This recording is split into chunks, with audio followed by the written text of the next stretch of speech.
You ate what looked like a healthy breakfast: oatmeal, cereal, a smoothie, or toast. But by 10 a.m., you're hungry again. The problem may not be the food itself. It may be what your breakfast is missing. In this video, I'll show you how to rebuild the breakfast you already enjoy with 3 simple partners that can make it more balanced and satisfying without giving up carbohydrates. Here's the pattern worth noticing. A lot of foods labeled healthy at breakfast, cereal, juice, low-fat yogurt, a bagel with jam, share one thing in common.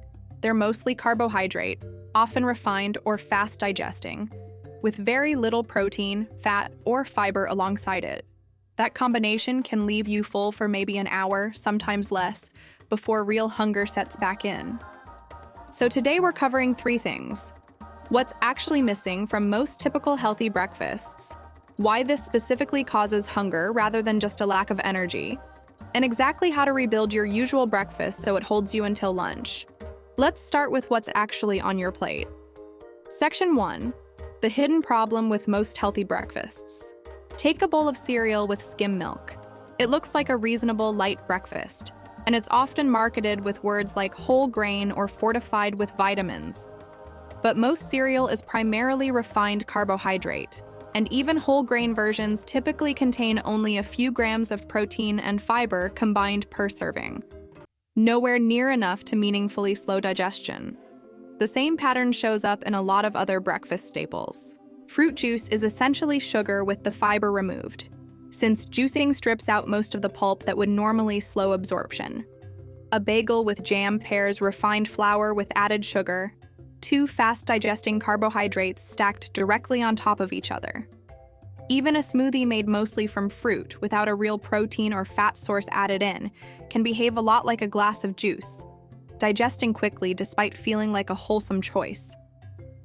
What all of these have in common is a lack of the 3 things that actually create lasting fullness: protein, fat, and fiber. Without them, your meal digests fast, and your body signals hunger again, far sooner than you'd expect from something you just ate an hour or 2 ago. Section 2.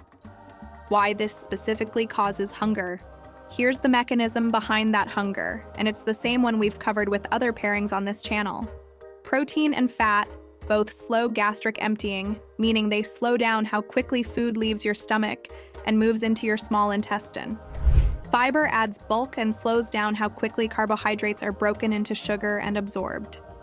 A breakfast missing all 3 of these digests relatively quickly, and the meal may leave some people hungry again sooner than they'd expect from something they just ate an hour or 2 ago. This is why you can eat a reasonably large bowl of cereal or a big glass of juice and still feel legitimately hungry within an hour or 2.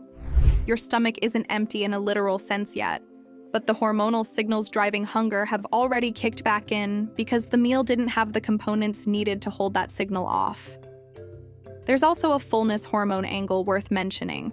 Protein specifically triggers a stronger release of hormones associated with satiety compared to carbohydrate alone, which is part of why a protein-poor breakfast tends to leave people hungrier sooner, independent of the total calories or volume of food eaten. Section 3. Rebuilding your breakfast with 3 simple partners. The good news is, you don't need to abandon your usual breakfast. You just need to add what's missing. And it really comes down to 3 partners: protein, fiber, and healthy fat. If cereal is your go-to, add a scoop of plain Greek yogurt or a side of eggs to bring in real protein, and consider adding a tablespoon of chia or flax seeds directly into the bowl for fiber. This alone can meaningfully change how long the meal holds you. If you drink juice, consider replacing it with whole fruit instead, since the fiber that gets removed during juicing is exactly what would have slowed that sugar down in the first place. Or at minimum, pair your juice with a source of protein like eggs or yogurt rather than drinking it alone. If a bagel with jam is your usual, swap the jam for natural nut butter, or add a couple of eggs alongside it. The fat and protein in either addition does the same slowing work we've covered in past videos, turning a fast-digesting starch and sugar combination into something with real staying power. If smoothies are your thing, make sure you're adding a real protein source. A scoop of protein powder, Greek yogurt, or nut butter. along with a fat source like avocado or seeds, rather than blending fruit and juice alone. A smoothie built this way behaves completely differently in your body than one that's essentially liquid fruit.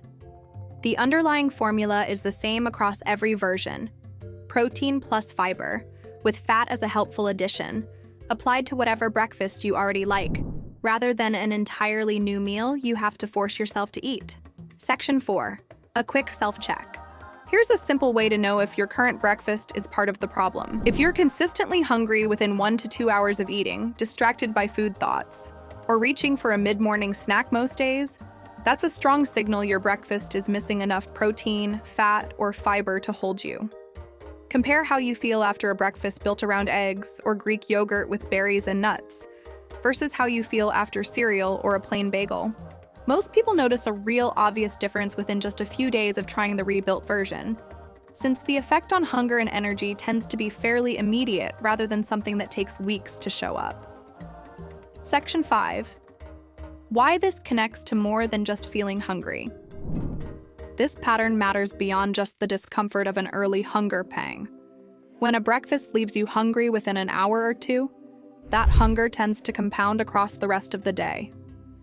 You reach for a mid-morning snack that wasn't originally part of your plan. You arrive at lunch more ravenous than usual and eat faster and more than you intended. And by the time dinner rolls around, you may find yourself reaching for something quick and less satisfying simply because you're depleted from managing hunger all day. A breakfast that actually holds you removes that entire chain reaction. It's not about eating more food or more calories in the morning necessarily. In many cases, the rebuilt version has similar or even fewer calories than the original. It's about getting more staying power out of the same or a similar amount of food, simply by making sure protein, fiber, and a bit of fat are actually present.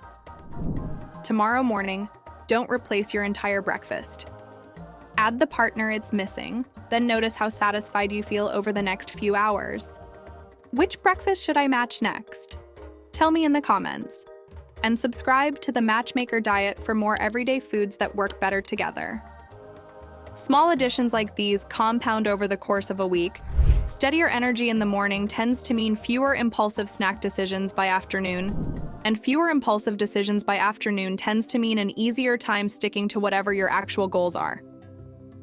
You don't need a new breakfast, you don't need a strict plan, and you definitely don't need to give up the foods you already reach for each morning. You just need to give them the partner they were missing all along. That's really the whole idea behind this channel. Small, evidence-based swaps that work with the food you already eat, not against it.